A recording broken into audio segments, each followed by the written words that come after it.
Ngayong nauuso ang pakikipagkaibigan gamit ang social media, ginagamit na rin itong medium ng mga tinatawag na child predators.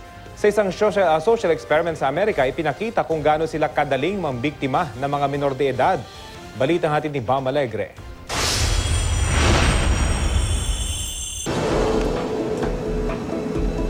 Gaano nga ba kadali para sa mga child predator na makabiktima sa social media? Ito ang inalam ng isang social experiment sa Amerika na may mahigit 37 million views at naging viral online. Gumawa ng pekeng profile ang host at nagpakilala bilang 15 anyos na binata. Saka siya nakipagpalagayang loob online sa 3 minor de edad na dalaga sa loob ng 3 araw. Pero sa kanilang eyeball o pagkikita, mga magulang na nakipagsabuatan sa host ang bumulaga sa mga dalaga. Michaela! Are you crazy? Are you out of your mind? Get over here. What's wrong with you? What's wrong with you? I'm sorry! Ang mag-asawang ito nagmaskara pa at nagpanggap ng mga kidnapper para takutin ang anak nilang pumayag sumama sa hindi niya kakilala. Jenna, stop! It's your mother or father!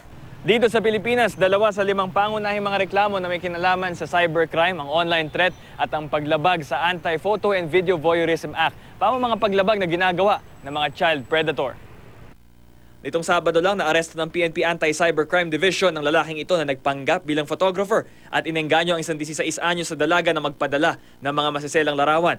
Ginamit daw ng suspect ang mga ito sa pananakot at pangingikil. Mabuti raw nakipag-ugnayan ng biktima sa kanyang pamilya at sa mga otoridad. Kaya sila nagiging biktima minsan, especially yung kabataan below 18 years old, is mabilis silang magtiwala sa mga nakakausap nila. Akala nila totoo yan, totoo yung kausap nila. Ayon sa mga pulis, napakadali lang daw gumawa ng pekeng social media account kaya mahalaga raw na ingatan ang privacy sa internet. Lalo't mahirap nang burahin ang isang larawan o video kapag kumalat na ito online. Hindi rin daw dapat magpabaya ang mga magulang. Bago tayo mag-upload niyan, alamin mo natin kung ano bang epekto nito. So dapat ang account nyo ay naka-private settings. At kung gumagamit man tayo ng computer, dapat alam ng magulang kung hanggang anong oras ka gumagamit para at least maprotektahan ka ng magulang.